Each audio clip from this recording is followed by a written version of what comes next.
When you're the middle child in a family of 5, you learn pretty quickly how to disappear. Not physically, just emotionally, mentally. You learn how to read the room before you even enter it. You learn how to cut your sentences in half because no one's really listening anyway. My name's Jonah. I'm 27, and up until recently, I thought being invisible was just the role I was born into. My older brother, David, was the golden child. Captain of the football team, business degree, now runs some marketing agency that he never stops talking about. My younger sister, Claire, is the sweet one. The baby. The one who cries and gets hugged, stumbles and gets caught. Me? I was the responsible one. The quiet one. The Jonah will understand one. It's not that I didn't love my family. I did, or at least I thought I did. But love can rot, I've learned. Especially when it goes unreturned for years. Growing up, our house wasn't violent or chaotic. It was just cold. My mom died when I was 10, and after that, Dad sort of checked out. He didn't leave, not physically. He still made dinner, microwaved, of course, and worked his 9 to 5. But he stopped looking at us like we were his kids. He started looking through us. David stepped up fast. He was already 14 and knew how to twist grief into advantage. He became Dad's second-in-command almost overnight, while I was still trying to figure out if it was okay to cry in my room when no one was watching. Claire was too young to remember much. She just knew how to smile at the right moments and get away with everything. I moved out at 19. No big announcement, no fight. I just packed my stuff and left. I didn't even get a good luck from Dad. I got a text from Claire that said, "Miss you already," smiley face, and nothing from David. I built my own quiet life. Got a small place an hour away, worked IT support, then cybersecurity. Nothing glamorous, but I liked it. I liked peace. But every few months, I'd get pulled back in. A birthday dinner, a family emergency, or Claire begging me to visit for the holidays because it's weird without you. So I'd show up, stand around like a coat rack, and leave with the same hollow feeling every time. The last time I came home was a Sunday, 3 weeks ago. Claire called me crying. Real tears this time, not the performative kind. She said Dad was selling the house. Said he was doing it without telling her and that David was in on it. Now, Claire still lives at home, working part-time at a daycare while studying to be a nurse. She's never really had to be an adult, not the way I did. And as annoying as I found her sometimes, I still cared. So I drove down. The house looked the same as always. Beige siding, chipped mailbox, the creaky porch step that everyone forgot to fix. I parked in the driveway next to David's brand new Range Rover and just sighed. Of course he was here. Inside, the air felt heavier than usual. Dad was sitting at the kitchen table with a mug of coffee, scrolling through something on his phone. He looked up when I walked in, gave me a grunt of acknowledgement, then went back to scrolling. Claire came down the stairs barefoot, wrapped in an oversized hoodie, eyes red. She ran to hug me, and I hugged her back, trying to ignore how small and fragile she felt. "They didn't even ask me," she whispered. "He said I should start looking for a roommate. Like I'm just supposed to disappear." David walked in from the living room then, holding a bottle of water like it was a prop in a commercial. "Oh, look who decided to show up. Thought you'd ghost us again." He smirked like it was a joke, but he didn't wait for me to laugh. Just patted me on the shoulder and walked past like I wasn't a real person. Just part of the set. We sat down in the living room, and Dad started talking like we were in a board meeting. "I'm getting older. The house is too much. I've decided to sell it. David's helping me find a new place, something smaller. Claire, you'll have to start figuring out your next step." "Next step?" I asked. "She's still in school, Dad." "She's 23, David cut in. "Most people have jobs and apartments by now. Can't baby her forever." "She's not being babied," I said, trying to keep my voice calm. "You're blindsiding her. And since when do you get to decide everything?" David rolled his eyes. "Someone has to. You clearly don't want the job." That stung more than I expected. Not because it wasn't true. David had stepped into a leadership role in the family, but he wielded it like a sledgehammer. And I had distanced myself. But that didn't mean I didn't care. I looked at Dad, hoping he'd step in, say something fair. But he just took a sip of coffee and said, "Let's not start a fight." I should have left then. Should have hugged Claire and driven away. But something inside me, it wasn't anger exactly, more like disappointment with sharp edges, made me stay. "You can't just toss her out because it's convenient," I said, locking eyes with David. "This isn't some startup you're streamlining. It's a home." David chuckled, but it was humorless. You've been gone for years, Jonah. You don't get to walk in here and pretend like you're the moral compass. Dad sighed, louder this time. He's right. You always did have a way of showing up late and acting like you knew better. Maybe you should have been around more. I felt like I'd been slapped. Not because of what he said, but because of how easy it was for him to say it. Like he'd been waiting to let that line slip for years. Claire started crying again, and I stood up, heart pounding. You're seriously okay with this? Kicking her out? Selling the house behind her back? Dad shrugged. It's time. That's when David snapped. You're the reason this family is falling apart, he said, voice suddenly louder. You show up once in a blue moon, stir the pot, and then disappear. Maybe it's better if you disappear for a while. I looked at Dad, hoping, begging, for some pushback, for some kind of defense. But he just nodded and said, maybe he's right. I didn't say a word. I didn't yell or cry or throw anything. I just turned around, grabbed my keys, and walked out the front door. The porch creaked under my feet like it always did, but it sounded different this time.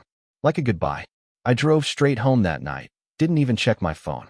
I put it on silent, took a long shower, and fell asleep trying not to think about the way Dad's face looked when he said those words. Like it was a relief to let me go. This morning, I woke up to 17 missed calls and a single text from Claire. Come back, something's happened. And I swear my stomach dropped like a stone. The drive back felt longer than it should have. My GPS said 62 minutes, but my thoughts stretched every second into something heavier. I didn't even get out of my pajamas. Just grabbed my keys, no breakfast, no coffee. That single text from Claire, come back, something's happened, played on a loop in my head like a broken record. No details, no explanation, just enough words to tie a knot in my stomach. I called 3 times on the road. She didn't answer once. When I pulled into the driveway, David's Range Rover was gone, but Dad's car was still there. The porch light was still on. Morning sun fighting with the dim yellow glow, like the house couldn't make up its mind if it was asleep or not. I knocked once, twice, then just opened the door. Claire was sitting on the couch in the same hoodie from the night before, her knees hugged to her chest. Her phone was in her lap, screen cracked right through the middle. Her eyes were puffy and red, not from crying, but from not crying. The kind of look that said she'd already run out of tears. What happened? I asked, stepping closer. She didn't answer right away, just motioned toward the kitchen. I turned, and there he was. Dad. Not hurt, not unconscious. Just sitting there. At the table. Packing a duffel bag. He looked up like I was the mailman or something. No guilt, no emotion. Just tired eyes and a flat. You're here. I stared at the bag, then at him. Where are you going? I'm moving in with David, he said. Like it was obvious. Like it was already decided. What? Claire's voice broke behind me. He came down this morning, told me to leave by the end of the week. That I'd had a free ride long enough. I turned back to Dad. You said you were selling the house. You didn't say you were kicking her out today. I didn't say today, he said. But David made some good points. He's got an extra room. It's better this way. Better for who? That's when I noticed it. The manila envelope on the table. The corners were slightly bent, like someone had been gripping it too hard. I didn't even ask, I just picked it up. Inside were copies of documents. Sale agreements. A wire transfer summary. A final notice from the title company. The house wasn't being sold. It had been sold. 2 days ago. Without a single word to Claire. I felt the breath leave my chest. You already sold it? He didn't flinch. We didn't think you'd be interested. David handled the paperwork. I signed where I was told. We got a good offer. I looked at Claire, who was just staring at her phone like she wanted to disappear. So that's it. No warning, no backup plan, nothing? You're just, what? Leaving her homeless. Dad finally stood up. She's an adult. She'll figure it out. Something cracked inside me at that. Not loud. Just a hairline fracture in the part of me that still thought maybe he had a heart buried under all that detachment. I told you I needed time, Claire said softly. You said I had time. Dad slung the bag over his shoulder like it weighed nothing. Plans change. And just like that, he walked past me. No hug. No apology. Not even eye contact. The door clicked behind him, and it was like the house exhaled. Claire didn't cry. Not this time. She just got up, walked to the kitchen sink, and turned on the faucet like she was trying to drown out the silence. I stood there with the envelope still in my hand, staring at the spot Dad had just vacated. What do we do now? She asked, her voice barely above a whisper. I didn't have an answer. The next few days were a blur of cardboard boxes and awkward texts from distant relatives who had no idea and wished they could help. David never called. Not once. Dad sent one message that read, "Hope everything works out. Take care of your sister." Like he was absolving himself of all responsibility with a text. I took time off work. Helped Claire move what she could into a storage unit I paid for. She stayed at my apartment for a while, sleeping on the couch with her headphones in every night, zoning out to the same 5 sad playlists on repeat. I didn't ask her what she was listening to.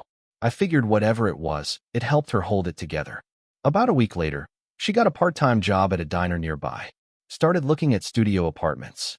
But you could tell it still haunted her. The look on Dad's face. The way he left. The fact that David, our brother, had orchestrated the whole thing without blinking. Then one night, I came home from the store and found her sitting at my desk. My laptop open. My bank statements on the screen.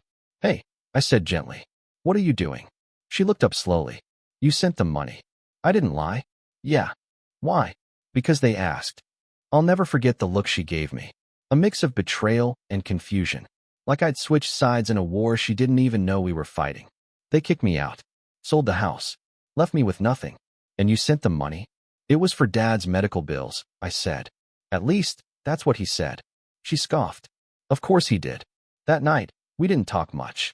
She went to bed early, and I stayed up staring at my phone, scrolling through texts from Dad I hadn't replied to. Messages asking if I could spot him for the insurance gap or help with moving fees. All wrapped in guilt-laced bows. I wouldn't ask if I had any other option. David's covering most of it, but we're a little short this month. I had been sending him money for months. Not much, maybe a few hundred here and there, but enough. Enough to keep the illusion going. And I realized something then. He didn't ask David, because David wouldn't have helped. He asked me, because I always did. 2 weeks later, Claire finally found a place. Tiny studio, barely enough room to breathe.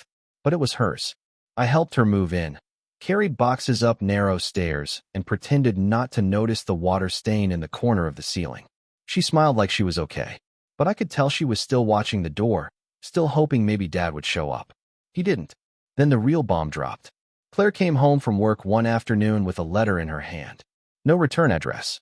Just her name, handwritten on the front. Inside, a formal notice. David was filing for emergency power of attorney over Dad's estate. Health-related, which would include access to everything.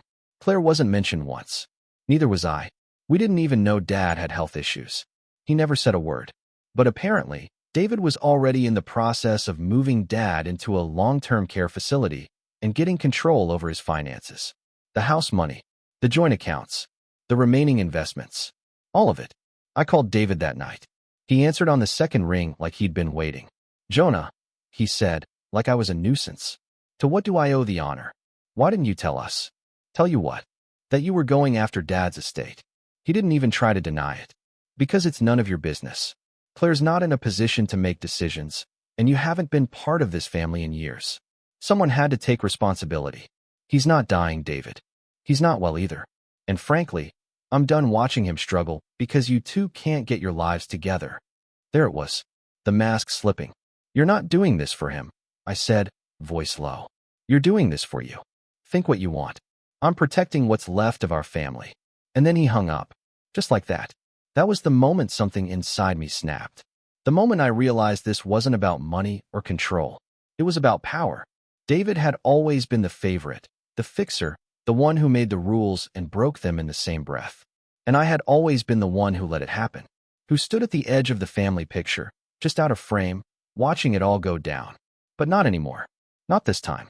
Because if David wanted a war, I'd give him one. And I wouldn't be fighting fair. I didn't go nuclear right away. That's not how I operate. David likes loud wins. He wants people to know he's in charge. Me? I've always been the quiet one. The observer. The shadow in the room that remembers everything. And it turns out, being overlooked for most of your life gives you a kind of power too. People forget you're even there. And when they do, they say things. They slip up. They underestimate you. Still, for a while after that call, I did nothing. Not out of fear, out of exhaustion. I felt drained in a way I couldn't explain. My dad was gone. Not dead, just unreachable. My brother had locked us out of everything. Claire was trying to rebuild with next to nothing, and I kept thinking about that one line Dad said before walking out. Maybe it's better if you disappear for a while. That sentence haunted me. I didn't tell Claire about the call. I didn't tell her I knew about the power of attorney filing or that David was already meeting with estate lawyers. She was fragile enough. She'd just started settling into her new apartment, decorating it with thrift store finds and cheap fairy lights like a teenager trying to make her dorm room feel like home. She was working 6 days a week and still struggling to afford groceries. The last thing she needed was to hear that David was tying a legal noose around our family's neck and grinning while he did it. I hit my own version of rock bottom the night. I checked my savings account and realized I had barely enough to pay my rent. Between helping Claire move, covering her deposit, paying for Dad's medical bills, and fronting the storage unit costs, I'd burned through my emergency fund. And it hit me all at once. I was 27, broke, and barely holding the pieces together. My job wasn't stable either. We'd had layoffs recently, and my name had been on a spreadsheet labeled Phase 2.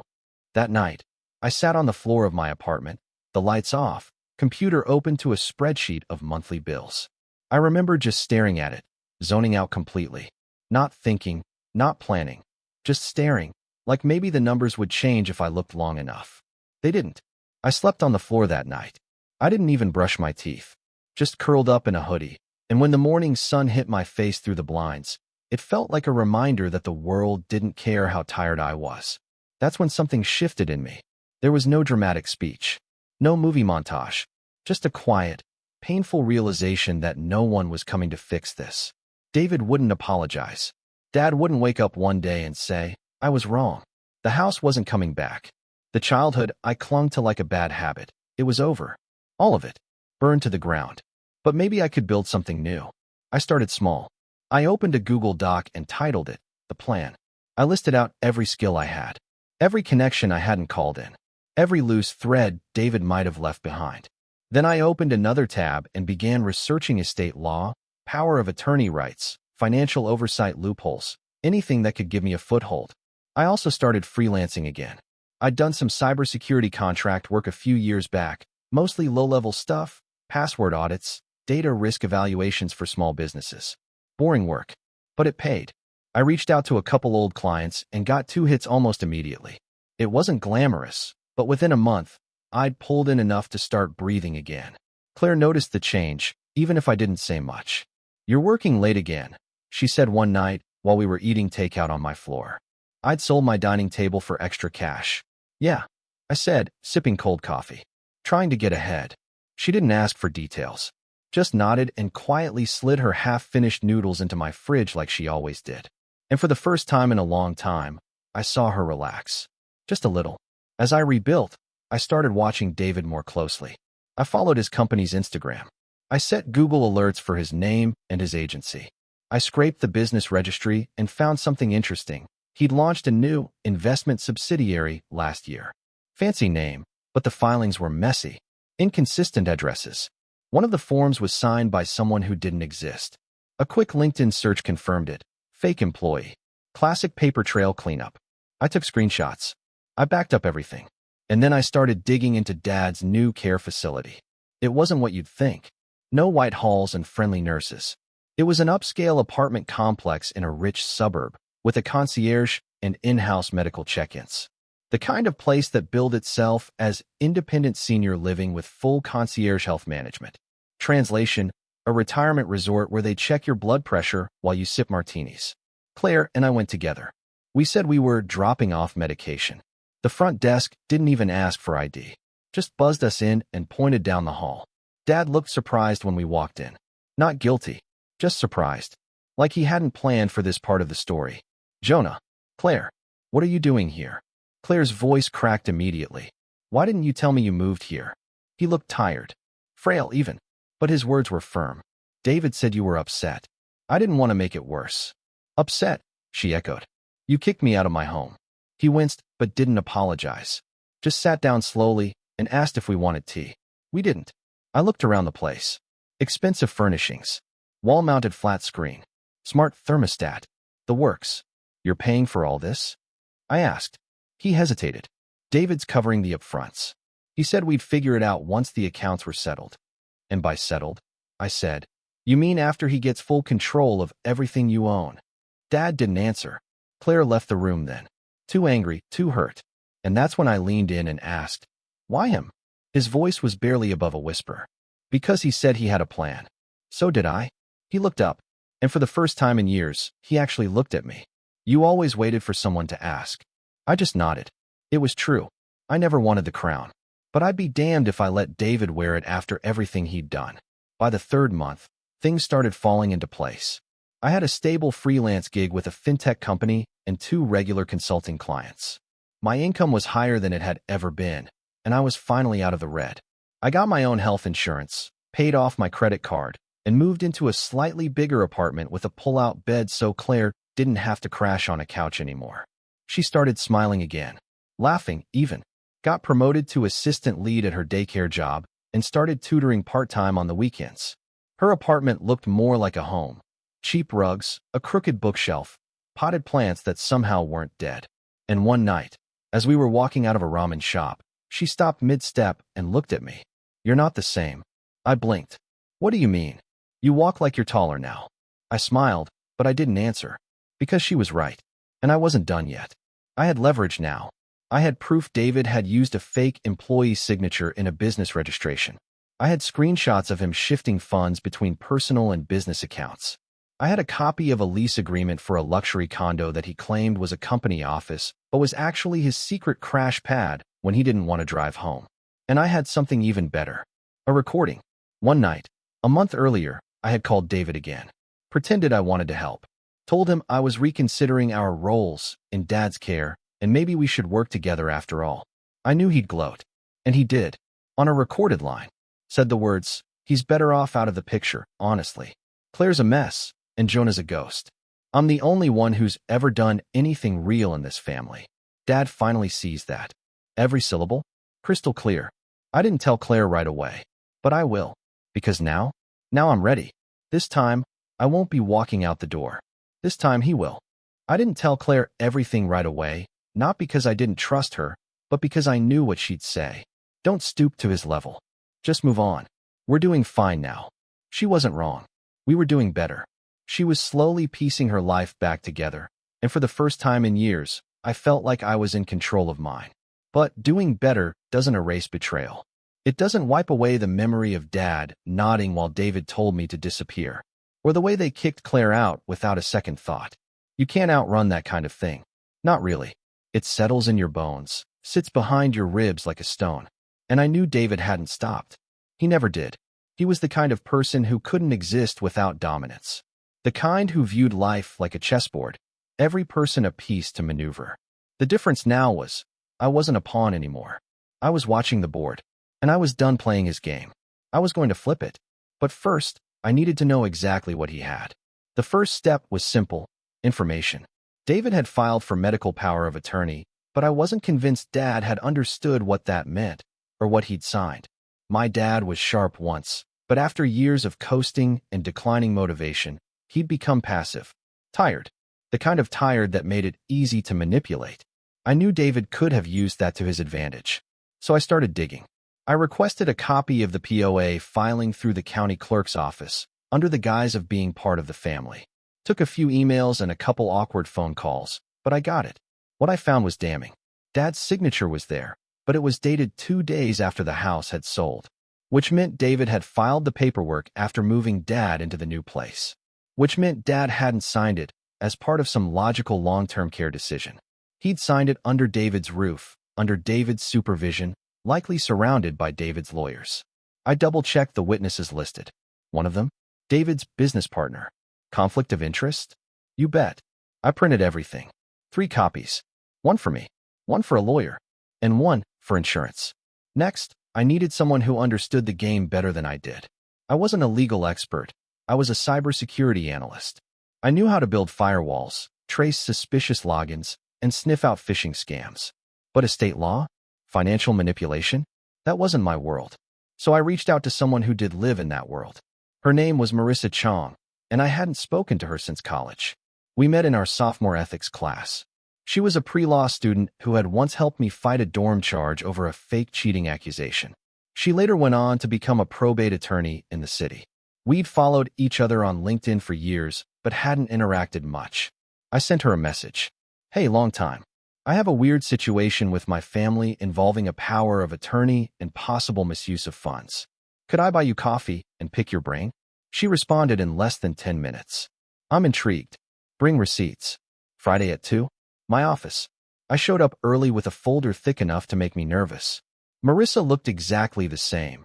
Sharp eyes, clean blazer, and a no-nonsense attitude. We sat down in a quiet corner of a cafe near her office. I slid the folder across the table. She opened it and whistled. You don't mess around. I like having a paper trail, I said.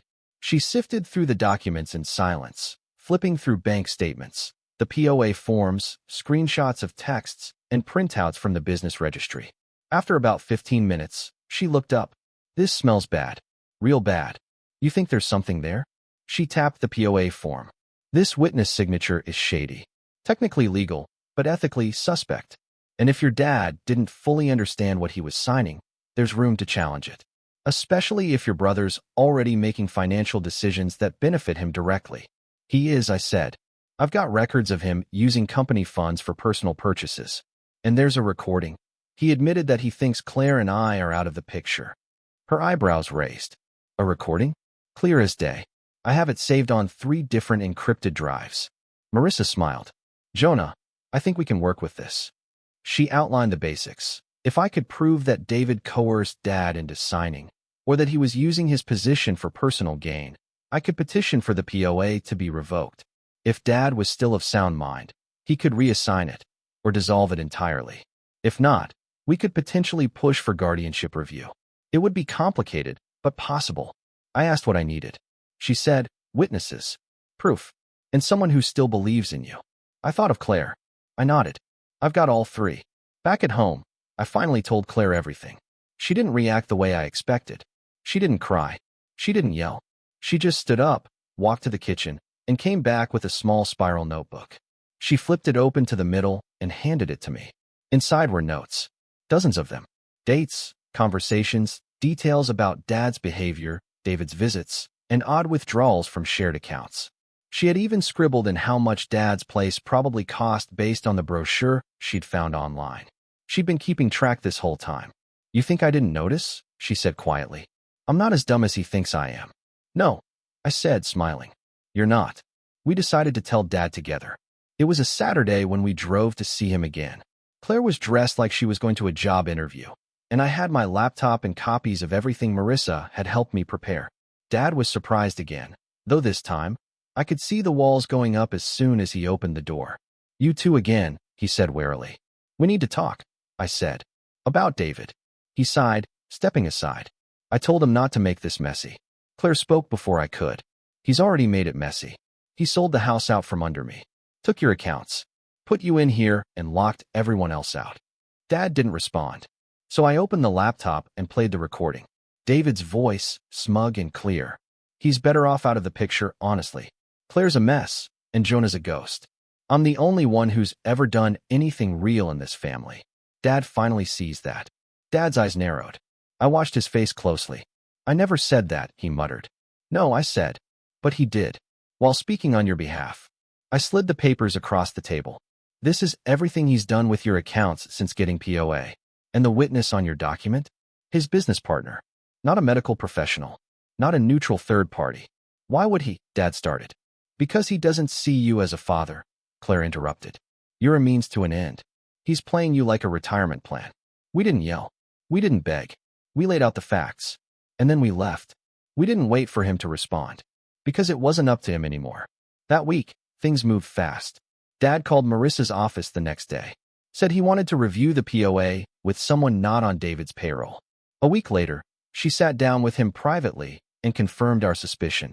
He hadn't known half of what he'd signed. She filed the motion to suspend David's power of attorney. We submitted the evidence. The recording. The financials. The signature conflicts. Then we waited. David didn't respond right away. But I knew he would. And I was ready for him. Because the best part? He had no idea how much I knew. No clue how far I'd gone. He thought I was still that ghost. Still that quiet, forgettable middle child. He didn't see me coming.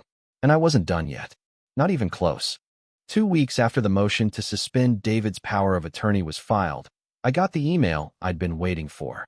Subject: Hearing scheduled. Estate review petition. From Marissa Chong. Body: Jonah, we're on. Your father will be present.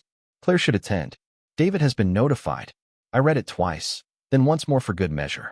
This was it. The moment everything we'd endured, the betrayal, the silence, the dismissal, started to tilt in our favor. But this wasn't about winning in a dramatic courtroom showdown. I didn't want revenge that looked like a scene from a legal drama. I wanted something colder, smarter, permanent.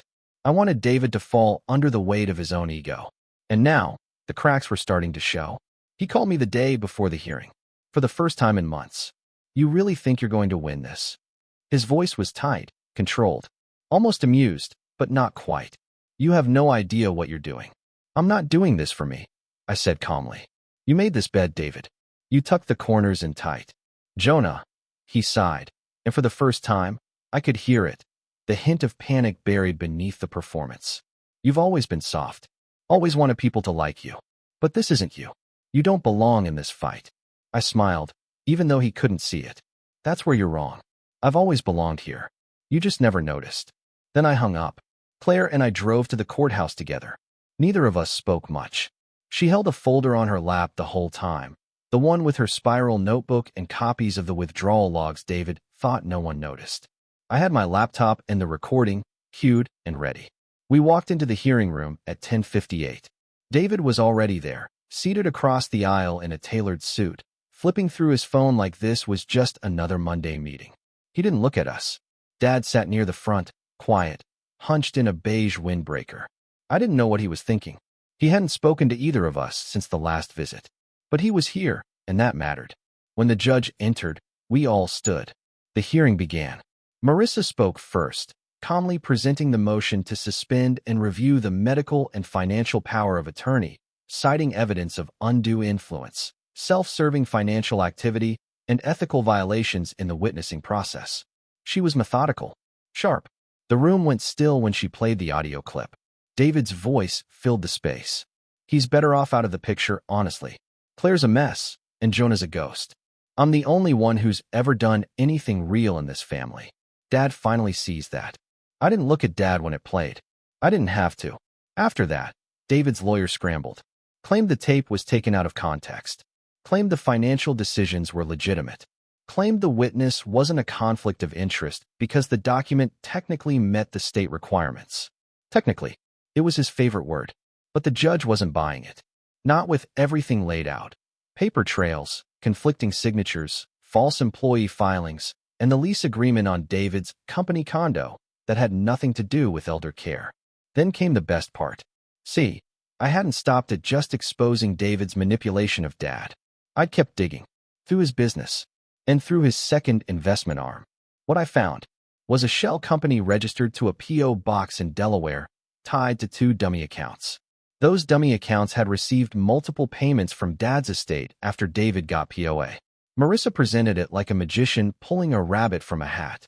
And here, she said, we have wire records from a shell entity called Garnet Fold Holdings.